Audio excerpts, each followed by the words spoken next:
Essa é uma atividade da DUMB Seção Sindical. Nós estamos organizando um debate para subsidiar os nossos sócios no Congresso Extraordinário do Sindicato Nacional, Andes Sindicato Nacional. Nós estamos numa discussão da nossa forma de organização, nós estamos em discussão de como nós vamos enfrentar os problemas dos desafios sindicais que nos colocam a curto prazo. Nesse sentido, nós convidamos para participar desse debate o Luiz Antônio Medeiros, que é o secretário de Relações de Trabalho, que, teoricamente, é quem fornece a carta sindical. E no sentido também que era um antigo militante do movimento sindical e poderia ajudar nessa discussão. Nós convidamos o nosso presidente do Sindicato Nacional, o professor Cícero, que eu peço que... professor Ciro, que eu peço que assuma a mesa, e convidamos também um representante, o professor Eduardo, do Proifes. Nosso objetivo nesse debate é tentar passar o máximo de informações possíveis para os nossos sócios. O nosso sindicato é filiado ao Andes, ele participa do Congresso do Andes, ele é, em função do nosso desenvolvimento da campanha, oposição à diretoria do Andes, mas ele defende o Sindicato Nacional. O fato de a gente trazer um representante do Proifes aqui não quer dizer que nós concordemos ou discordemos dessa ou daquela posição. Nós só achamos que a gente tem que trazer todos os lados do debate, trazer todas as informações possíveis para que os professores possam aprofundar o debate a respeito de organização sindical. A diretoria do nosso sindicato chegou a avançar algumas discussões a respeito da organização sindical, mas ela não tem uma posição firmada ainda a respeito das questões do Congresso.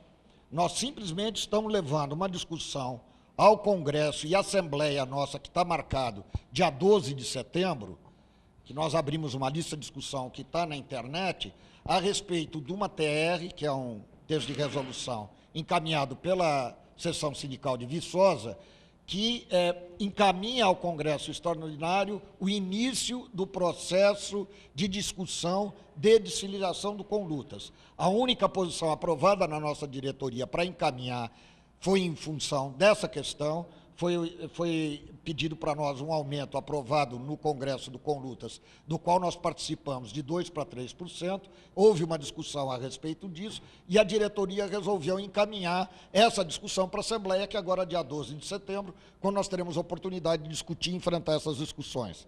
Agora, hoje nós criamos uma lista de discussão, os textos da Andes, tanto de organização sindical, como a carta de discussão, como a última circular, que é a circular 257, estão à disposição no grupo de discussão, né? E nós esperamos que com esse debate, apesar da dificuldade que a gente tem de mobilizar, natural, acrescentada às eleições de reitor que nós estamos ultrapassando, nós esperamos que a gente possa ter um debate com a maior expressividade possível e que possamos tomar uma decisão coletiva da melhor maneira possível. Nós estamos gravando, vamos colocar isso à disposição de todos os associados. Ciro, você prefere iniciar? Prefere que o Eduardo... A questão do debate é um debate sobre a estrutura de organização sindical nossa. No Congresso, nós vamos estar discutindo como a gente vai enfrentar a questão da carta sindical, se a gente deve ampliar a nossa base. Temos uma proposta de resolução de estatuto que eu acho que pode ser esclarecida aqui. Como você prefere? Não, posso começar.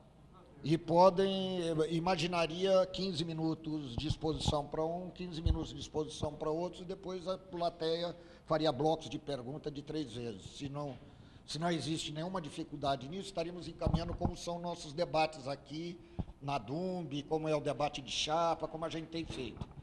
Eu acho que 15 minutos para apresentar e depois a gente abriria em blocos de 3, como se fosse uma assembleia. As pessoas fariam perguntas e alternadamente eles responderiam. Se todo mundo estiver de acordo com esse encaminhamento, eu passaria a palavra... Tá bem, bom. Boa noite a todos. É um prazer estar aqui, num momento como esse, fazer debate sobre organização sindical, sobre possibilidade da sociedade civil se organizar, é uma questão importante. em qualquer democracia, em qualquer república, e eu diria que é particularmente importante neste país, neste momento, onde, no nosso entendimento, a gente vive a contradição de termos supostamente um governo que se originou justamente de setores organizados da sociedade civil, na perspectiva de ampliação da democracia no país, e no nosso entendimento, infelizmente, esse governo tem se colocado a favor de restrições às liberdades de organização na sociedade civil e em relação ao mundo do trabalho, no campo sindical em particular. Por que eu estou dizendo isso? Eu acredito que é preciso resgatar que, entre as forças que lutaram para que, uma vez que o movimento social e o movimento social de caráter sindical ganhou inequivocamente uma legitimidade muito grande a partir dos anos 70, quando, em contraposição ao fechamento político e cerceamento democrático que ocorreu nesse país de forma aterradora com o golpe militar de 64, pouco a pouco a sociedade civil foi se organizando em contraposição ao golpe e mesmo ao arrepio, à revelia da legislação de exceção imposta pelo golpe, setores da sociedade começaram a efetivamente se organizar e no mundo do trabalho, seja no mundo do trabalho ligado ao setor privado, seja no mundo do trabalho ligado ao setor público, começaram a surgir organizações e grupos que se articulavam no sentido de conquistar a legitimidade de representação, e esses grupos, efetivamente, a partir dos anos 70, começaram a conseguir colocar suas propostas e organizar setores importantes da categoria dos trabalhadores na defesa dos seus interesses, na defesa dos seus direitos e também na defesa da necessidade de se romper com aquele grilhão da legislação de exceção do golpe de 64.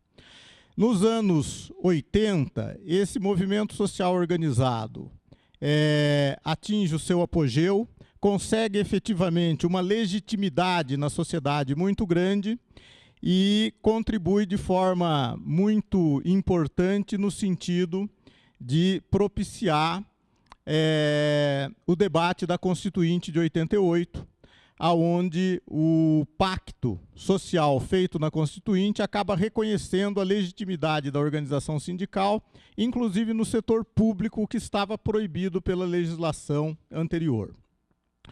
Se houve, nesse momento, algo fundamental de reconhecimento do direito da legitimidade sindical, da organização dos trabalhadores, do setor privado e público, e se esse reconhecimento entrou na Constituição através da prerrogativa na Constituição da liberdade de organização sindical, que está na Constituição, supostamente sem interferência estatal, como também está na Constituição. Por outro lado, os setores conservadores, que entendiam que essa liberdade não deveria ocorrer na sua plenitude, conseguiram, contraditoriamente, colocar no texto constitucional o princípio da unicidade sindical. E este princípio da unicidade sindical vai em contraposição à liberdade de organização, porque se tem unicidade, há que se ter mecanismos de controle e de chancela de quem, eventualmente, detém o direito à unicidade sindical num determinado setor ou categoria, e aí o Estado entra como elemento normalizador e acaba efetivamente, como estamos vivendo de forma cada vez mais aguda, acaba interferindo através do seu poder de governo na liberdade de organização sindical. O movimento docente organizado nos anos 80, na Associação Nacional dos Docentes das Instituições de Ensino Superior, a ANDES, né, teve um papel de protagonista importante